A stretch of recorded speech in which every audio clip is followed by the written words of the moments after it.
Nesse momento, você está operando sob o efeito do pânico ou da euforia? Medo ou ganância? É a pergunta que eu faço em todos os vídeos, porque se você identificar esses dois sentimentos, certamente você vai se diferenciar da grande maioria dos investidores que investem, mas perdem dinheiro. Eu me chamo William, sou criador do canal Monetize Seu Dinheiro, e por aqui nós alinhamos a análise técnica e a análise de sentimento do mercado de uma forma sincronizada para potencializar os nossos resultados. E hoje, já como de costume, eu vou estar analisando o Bitcoin. Vou tentar trazer uma análise aqui importante para vocês, para tentar entender quais seriam as regiões mais importantes agora do curto prazo que não podemos perder e as regiões mais importantes que precisamos romper agora para, quem sabe, buscar um novo movimento, uma nova pernada de alta. Vou trazer também um pouco sobre os indicadores de sentimento para tentar entender se esse movimento que tivemos de alta e de queda estão alinhados com os indicadores de sentimento, o que as sardinhas estão fazendo, se teve entrada de open interest, se não teve open interest, se está tendo mais longs ou short.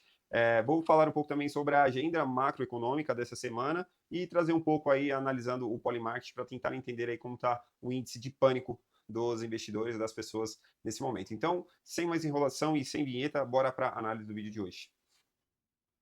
Antes de mais nada, eu queria fazer um convite, um pedido encarecidamente. Dá um like no vídeo. Ajuda demais a produção de conteúdo. Eu vou ficar muito satisfeito em saber aí que o vídeo está alcançando, podendo alcançar mais pessoas e podendo estar levando um pouco de uma análise verdadeira sobre o mercado cripto, sobre o Bitcoin, sem falsas promessas. Para quem já me acompanha aqui, acompanha as minhas análises, sabe o quanto as análises aqui são verdadeiras, realistas, e o quanto essas análises podem estar ajudando a vida das pessoas aí que estão começando a investir agora. Então, o objetivo do canal é esse. Eu sei que, infelizmente, tem muitos lugares aí que vendem algumas falsas promessas, esse aqui não é o objetivo do canal. Eu sempre digo que nós temos que traçar estratégias, né, claras para tomadas de decisões quando o preço subir ou quando o preço cair. Nós não precisamos de saber, ter a certeza para onde o ativo vai. A única certeza que nós precisamos de ter é a nossa decisão que vai ser tomada. Então, quando você foca os seus investimentos com estratégia, com tática de investimento, você não está preocupado se o preço vai subir ou se ele vai cair, porque basicamente você já sabe o que você vai fazer em ambos os cenários. Então, essa é a proposta do canal. Eu sempre trago aqui para vocês uma análise franca. Então, eu já peço, deixa o like aí e se inscreva no canal se você não é inscrito, ativa já o sininho das notificações e me siga também nas redes sociais, @monetize seu dinheiro _. Eu sempre posto os insights interessantes lá. Legal? Então, eu vou deixar o link aqui na descrição do canal. Eu quero já estar começando com vocês, vou começar com o Bitcoin em um tempo gráfico maior, num tempo gráfico de 3 meses. Quando nós analisamos o tempo gráfico de 3 meses do Bitcoin, nós estamos sim em uma região muito importante para fazer compras no ativo, né? Basicamente, nós estamos na retração 0,618 de Fibro. Para quem não conhece, essa é a retração ouro, conhecida como a retração melhor aí de risco-retorno para você estar adquirindo um ativo em uma correção. No tempo gráfico de 3 meses, nós já estamos indo aí para o sexto mês. No final desse mês aqui, vai encerrar o terceiro trimestre, né, de queda, então a gente praticamente está indo 6 meses de queda direto. Foram quedas muito, muito fortes, muito significativas e trouxe uma desvalorização do Bitcoin muito rápida. Então, para quem foca no longo prazo, nós já tivemos 50% de queda. Quem foca no longo prazo, já estamos em uma região, sim, de importante exposição. Porém, eu volto a dizer, não faz sentido, eu sempre trago aqui, não faz sentido a pessoa querer comprar, querer, quem sabe, vender agora nesse movimento para tentar querer comprar 10, 20, 30% mais barato, porque o risco retorno de valorização é muito maior. Se o Bitcoin voltar aos topos históricos, aí nós já teríamos uma valorização aí de quase 100% do ativo. Então, é sempre muita cautela que eu trago aqui, sempre trago essa consciência, porque muitos investidores que aqui em 2022, eu posso falar porque eu estava lá, o ativo ele caiu para as regiões aqui dos US$ 18.000.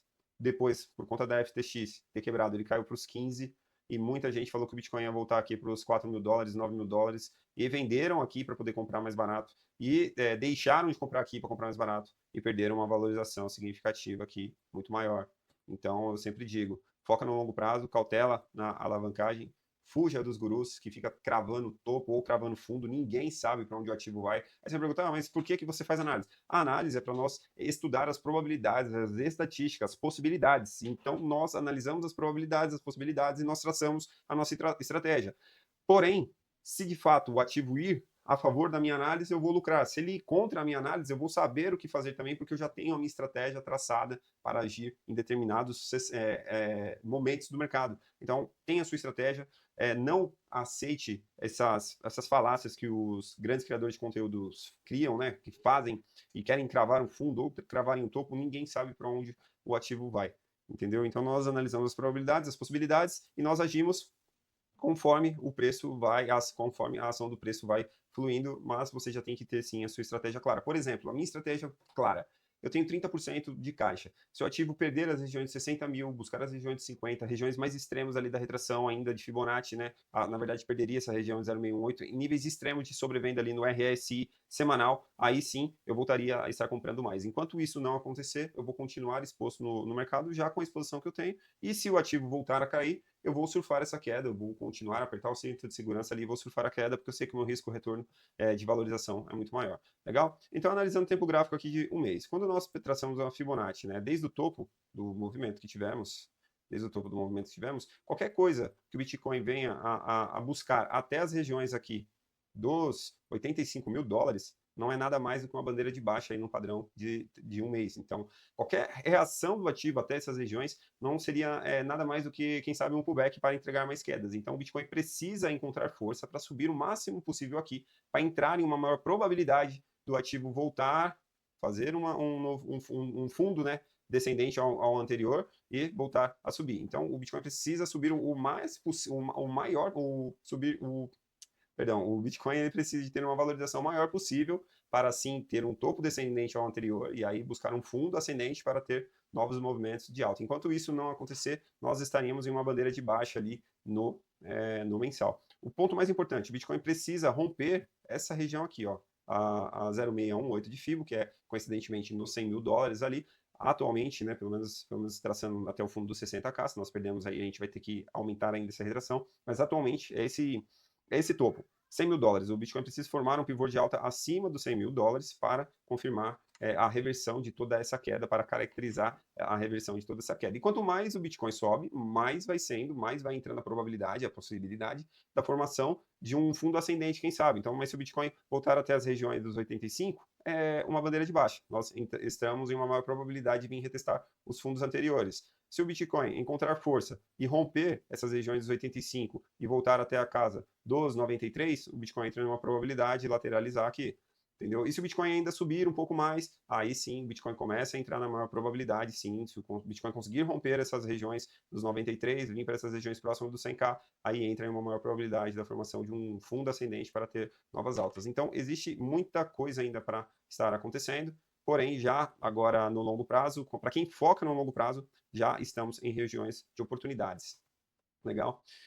Vou trazer aqui para o tempo gráfico semanal, até para fundamentar essas oportunidades que estamos tendo. O RSI semanal está em níveis de sobrevenda. Historicamente, esse RSI semanal ele representou o fundo de movimentos anteriores. Ó, estamos bem semelhante ao movimento aqui de 2022, foi em 2015, em 2018, e todas essas regiões foram onde caracterizaram um fundo da queda.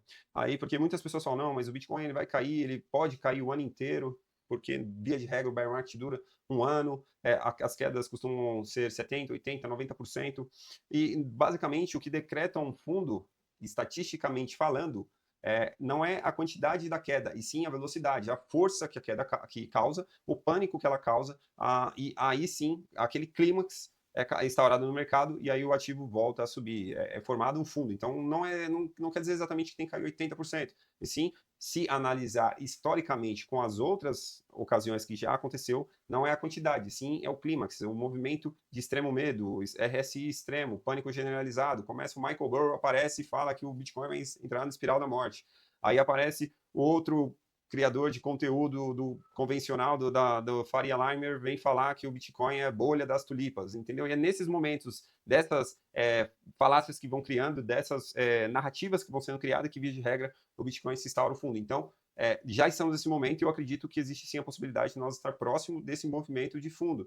Porém, como nós não temos bola de cristal e nem vendemos bola de cristal aqui no canal, o objetivo é que você saiba a sua tomada de decisão em ambos os cenários. Eu ainda acredito, segundo as minhas análises, segundo os meus indicadores, eu vejo a probabilidade do Bitcoin vir, quem sabe, testar mais uma vez as regiões um pouco mais acima, próximo dos 90 mil dólares, quem sabe, testar novamente essas médias de 200 período do diário, né, até para causar um movimento de short squeeze. Ó. Quando eu analiso aqui os indicadores do CoinGlass, eu vejo que tem muita liquidez acima. Ó. Aqui eu tenho pelo menos 3 bilhões de liquidação nas em alavancados, né, em até 100 vezes. Então, se o Bitcoin ir até a casa dos 82, eu teria pelo menos 3 bilhões em liquidação. Se o Bitcoin voltar para a casa aqui dos 59, eu não tenho nem 1 milhão, ou melhor, nem 1 bilhão. entendeu? É muito menos. Quando eu analiso nas 3 corretoras maiores aqui, né, que pelo menos é o que a ferramenta nos traz, nos deixa disponível, a Binance, OKEx e a Bybit, quando eu pego em 90 dias também, se o ativo voltar para a região dos 83 mil dólares, eu teria praticamente 10 bilhões em alavancagem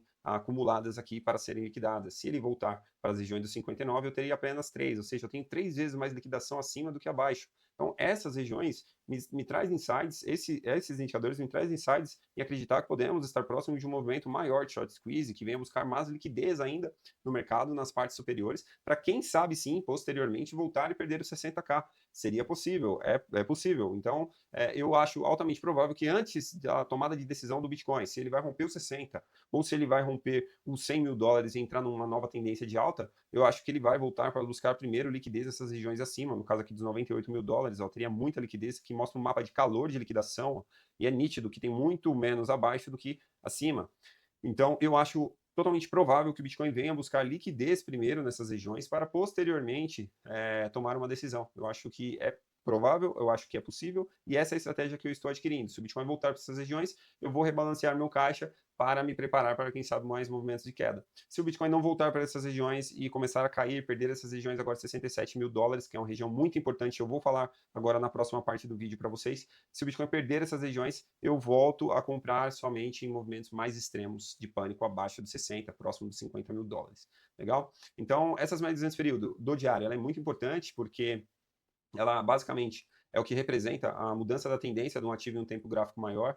Aqui, se o Bitcoin encontrasse força para romper essas regiões aqui, que atualmente estão nos 95, 96 mil dólares, eu acredito que seria totalmente provável, até a casa dos 100 mil dólares aqui, porque, via de regra, não é a média não é exatamente uma região de resistência, ela mostra a saúde e a força do preço. Então, eu sempre tento trazer aqui que não é de fato o canal de alta, não é de fato a retração de Fibonacci, não é de fato a média, são regiões. Então, essa região aqui, desde os 90 mil dólares até as regiões próximas dos 100 mil dólares, são as regiões para mim que o Bitcoin vai encontrar mais resistência. Essa região aqui vai ser uma região de extrema resistência por conta de suporte psicológico, por conta de regiões de liquidez que eu já trouxe para vocês agora há pouco, essas regiões de liquidez, porque quando o Bitcoin está abaixo dessas regiões e ele atinge esse nível, automaticamente já atua-se como uma resistência. Então, o Bitcoin vai encontrar bastante resistência nessas regiões. Legal? Então, no tempo gráfico mais curto aqui, que é o que talvez é o que mais todo mundo quer saber, o Bitcoin estava preso dentro desse padrão de equilíbrio aqui.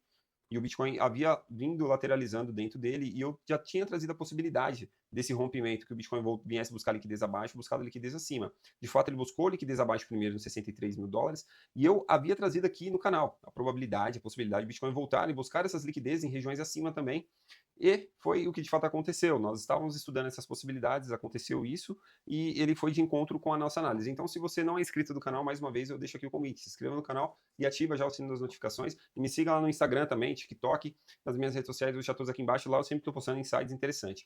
Legal? Então é isso, buscou liquidez abaixo, buscou liquidez acima, e basicamente o Bitcoin está preso dentro desse caixote. O mais importante nesse momento, eu havia falado que existia uma probabilidade mínima, praticamente eu disse que era impossível, eu disse que era altamente improvável que o Bitcoin conseguisse romper essas médias de 200 período de uma vez. Nota que a gente está abaixo dela praticamente desde outubro do ano passado, quando começou a guerra comercial mais uma vez por causa do Trump, das taxas, das tarifas e tal. E desde então o Bitcoin não conseguiu romper essas regiões. Todas as tentativas foram frustradas. Aqui era para até caracterizou o rompimento, fez um topo daqui, veio retestar, ele rompeu, porém depois caiu novamente. Enfim, nós já estamos há alguns meses e não encontramos forças para romper essas regiões. Eu disse que era altamente improvável que o Bitcoin rompesse essas regiões de uma vez.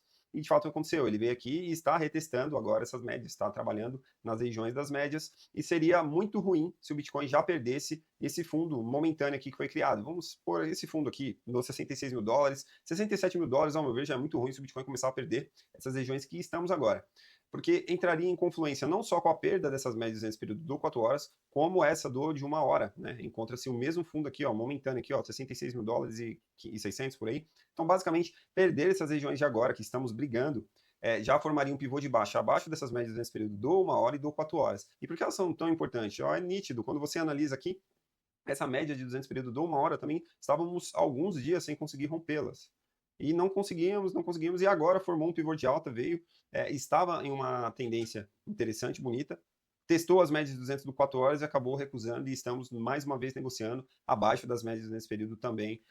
do 1 hora. Então, esse ponto, nós precisamos defender essas regiões, o Bitcoin precisa defender essas regiões aqui para começarmos a acreditar em um movimento de alta mais genuíno. Então, são dois pontos importantes. O Bitcoin, para quem sabe voltar a retestar níveis acima, precisa romper as regiões aqui de 75 mil dólares. Precisa romper essas regiões para ir buscar regiões mais acima, como o gap do CME, que está aberto ali entre os 80 e 85 mil dólares. Eu já trouxe aqui no canal também algumas vezes. Eu acho muito provável que o Bitcoin volte para essas regiões para fechar esse gap que deixou aberto lá em um movimento de queda do ativo. Então, o Bitcoin ele pode estar buscando essas regiões nos próximos dias. Então, o rompimento desses 74, 75 mil dólares levaria o Bitcoin ali a casa dos 80, 85 mil dólares, porque é uma região de vácuo de negociação que não foi, que ficou em aberto aquela lacuna. Em via de regra, essas regiões tendem a ser fechadas nos próximos dias. Em contrapartida, se o Bitcoin já perder esse 67, que é um ponto muito importante, eu acredito que o Bitcoin entra numa probabilidade muito grande de voltar ali buscar próximo dos fundos ali, dos 62, ou quem sabe até dos 60 mil dólares. Seria muito ruim para o Bitcoin, sinceramente, se ele perder essas regiões de agora. Eu vejo ele facilmente chegando aos 60 mil dólares de novo, até por conta do cenário macroeconômico que estamos passando. Analisando os indicadores de sentimento, vou dar uma agilizada aqui porque já foi muito tempo, o vídeo está ficando muito grande, mas nota que é uma análise completa, não é uma análise superficial, é a ideia de trazer algo melhor para vocês, tá bom?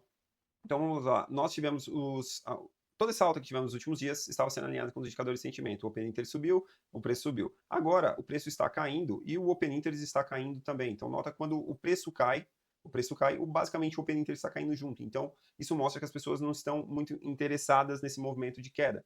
O único fator negativo é que tivemos, sim, um aumento dos longs e shorts, né? Teve muito mais long do que short. Até nós estávamos negociando em mais shorts do que long, então isso era mais positivo. Mas, como teve queda de Open Interest, então basicamente não me preocupa. O que me preocuparia é se o Bitcoin estivesse caindo forte e o Open Interest subindo, os longs shorts subindo, isso seria muito ruim. A taxa de funding, né? A taxa de.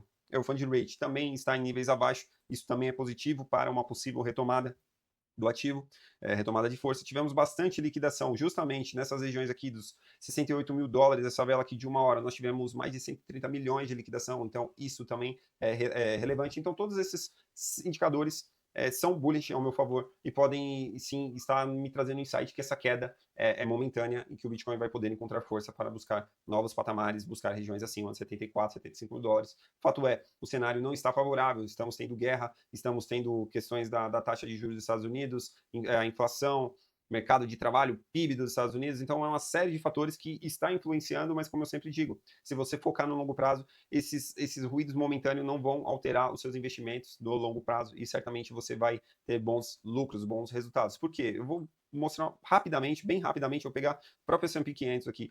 Todos os investidores que focaram no S&P 500, por exemplo, na época de pandemia, vou citar a época de pandemia, eu ainda estou usando o S&P 500, que é muito menos volátil. Se eu pegar o Bitcoin, a valorização foi muito maior. Mas aqui, ó, foi em 2020, basicamente. O Covid-19, a pandemia entrou em crise em 2020. O ativo, ele chegou em 2 meses, ele caiu 42%, não, 35%, média 35%. Então, todas essas pessoas que não entraram em pânico, que tiveram os seus fundamentos alicerçados ali no conhecimento dos investimentos que foram feitos e acreditou na proposta e focou no longo prazo, teve valorizações significativas ali posteriormente. O ativo dobrou de posição. E posteriormente, se for analisar até os dias de hoje, já seria mais de 200%. Então, foca no longo prazo, porque a maioria das vezes os seus investimentos, o ruído momentâneo não altera o longo prazo. E como o próprio Warren Buffett disse, que o mercado é uma máquina de tirar dinheiro dos apressados para quem não tem pressa. Então ninguém consegue vencer um homem paciente. Foca no longo prazo que você vai vencer. Legal? Continuando aqui, esse gráfico está positivo ao meu ver, porque basicamente esse gráfico roxo embaixo mostra as ordens até 1K das sardinhas e todo esse movimento de queda que tivemos, as sardinhas não compraram, elas estão meio que lateralizando, basicamente elas estão com medo, porque ao meu ver, esse movimento forte de compra que elas tiveram aqui foi o movimento de short squeeze que tivemos, ou seja, o ativo subiu muito rápido e elas foram obrigadas a comprar. Movimento de short squeeze você compra, movimento de long squeeze você vende. Se o ativo cai muito rápido, quem está alavancado em long é obrigado a vender no prejuízo ou ser liquidado. Quando o ativo sobe muito rápido, as pessoas é obrigada a comprar muito rápido, comprar mais caro do que se propôs, e aí acontece um movimento de short squeeze, ou de repente ser liquidadas. Então eu acho que esse movimento de muita compra que teve aqui nesse movimento de alta do Bitcoin foi basicamente por conta desse short squeeze, que elas estavam muito negativas, acreditando na queda do ativo. Essa é a minha leitura que eu tenho desse indicador. Basicamente aqui mostra as ordens até 1K sendo executadas. Basicamente, ordens até 1K a mercado, basicamente, na minha visão, são as sardinhas comprando ou vendendo. O que seria péssimo para esse movimento? O Bitcoin começar a cair forte e as sardinhas voltarem a comprar. Isso mostra que elas estão acreditando que estão comprando em um movimento de queda, que está próximo de um fundo, e o ativo continua caindo. Foi assim que aconteceu aqui, ó. O ativo chegou no topo, próximo do topo histórico, não, foi $97 mil. Começou a cair com bastante força e elas estavam comprando bastante. Então, basicamente, quando elas estão comprando uma queda, a queda tende a ser mais longa. Legal? Para finalizar o vídeo, eu quero trazer essa semana, vai ser uma semana muito importante, porque sexta-feira 13 vamos ter o PIB dos Estados Unidos. Isso pode já trazer uma volatilidade grande no mercado, que, se não me engano, o último veio bem abaixo, então requer um nível de atenção, porque os Estados Unidos ele tem que encontrar um equilíbrio entre a recessão e entre o corte, entre a taxa de juros, né, que é o pouso suave, o soft land, que era dito, que está sendo pouco falado ultimamente, mas basicamente o Banco Central eles ficam nesse dilema. Se cortar juros, a inflação sobe muito, sobe muito. Porém, se não cortar juros, a inflação, a gente pode até tentar controlar a inflação, mas em compensação disso, o mercado de trabalho cai, o PIB cai, e a gente começa a entrar em um medo de recessão. Então, os Estados Unidos têm encontrar um equilíbrio, um ponto de equilíbrio nessas situações. E esse é o dilema dos Estados Unidos, do Banco Central, do Fed nos últimos meses, nos últimos anos. Vão ter os indicadores extremamente importantes do PCE, que é o que o Jerome Powell, que o Fed mais analisa para poder cortar juros ou não. Então, essa semana vão ter dados importantes, não só em relação à macroeconomia, como do cenário macroeconômico de guerras, por exemplo. Quando nós analisamos aqui no Polymarket um possível cessar-fogo, a grande maioria das pessoas acredita que não acontecerá um cessar-fogo aí pelo menos até dia 31 de maio. 60% das pessoas começam a acreditar que haverá um cessar-fogo. Isso mostra que nós teríamos ainda fevereiro, março e abril, né? Fevereiro não. Março, abril e praticamente maio de guerra ainda. Então, as pessoas, os investidores ainda estão com medo, estão em pânico, e a grande maioria das pessoas ainda acredita que essa guerra irá se estender. Então, todo esse movimento gera incerteza no mercado, e o mercado não gosta de incerteza. Então, quanto mais incerteza, mais pânico, quanto mais pânico, mais os ativos tendem a sofrer, ativos de renda variável. Então, é totalmente normal que aconteça essa oscilação, mas como eu volto a dizer, eu ainda acredito que o cenário está precificado, esse cenário de guerra está precificado, que já era uma coisa pré-definida, que iria acontecer, mas talvez as pessoas não esperavam que isso ia durar por tanto tempo, né? Imagino que talvez poderia ter sido mais esse cessar-fogo, esse acordo poderia ter vindo um pouco mais rápido, né? Mesmo porque esses indicadores que eu acabei de ver no Polymarket, dias atrás aí as pessoas estavam mais otimistas. Até por isso que eu acho que o ativo tende a estar sofrendo um pouco essas quedas, porque foi um otimismo até exagerado. Então, ao meu ver, esses cenários são melhores para estar investindo. Ó, quando pega a decisão de juros, a gente tem, já aqui, ó, a maioria das pessoas já acreditando que não haverá corte, mesmo com a troca do presidente, que já não vai ser o Kevin, já vai ser o Kevin Rush, não vai ser o Jerome Powell mais. Então, de modo geral, os investidores estão em extremo medo, estão em pânico, estão com medo de todo esse cenário de incertezas. E como eu mostrei no gráfico da S&P 500, isso foi um movimento semelhante, por exemplo, que aconteceu lá, o cisne negro que aconteceu do Covid. Pânico generalizado, o ativo chegou a cair muito mais do que caiu agora, mas para quem teve consciência, focou no longo prazo, para quem não ficou ouvindo narrativas momentâneas, teve o seu resultado, colheu os seus frutos, pôde ter valorizações significativas, significantes no longo dos anos, nos longos dos meses subsequentes. Então, por isso que eu sempre digo aqui, cautela na alavancagem, foca no longo prazo, foge dos gurus, não fica dando ouvido a narrativas momentâneas, não fica dando ouvido a se é fundo ou se é topo, pouco importa se estamos no bear market ou não, o que interessa é que você tenha o seu plano já traçado e a sua estratégia de investimento. Se é bear market, é oportunidade de compra. Se é bull market, se quando voltarmos para o bull market nós vamos ter oportunidade de venda. Então você tem que traçar os seus objetivos e independente do cenário, porque no curto prazo o ruído momentâneo causa efeito, é normal causar um pânico, porém, no longo prazo, não altera os fundamentos. Legal? Então é isso, eu espero que vocês tenham gostado do vídeo. Se vocês ficaram aqui até aqui o final, dá um like, se inscreva no canal, divulga esse vídeo aí para alguém, dá uma força aí, o canal está começando agora, mas eu faço de tudo para trazer um conteúdo relevante de valor aqui que venha acrescentar na vida de vocês. Legal? Então é isso, a gente se vê numa próxima análise.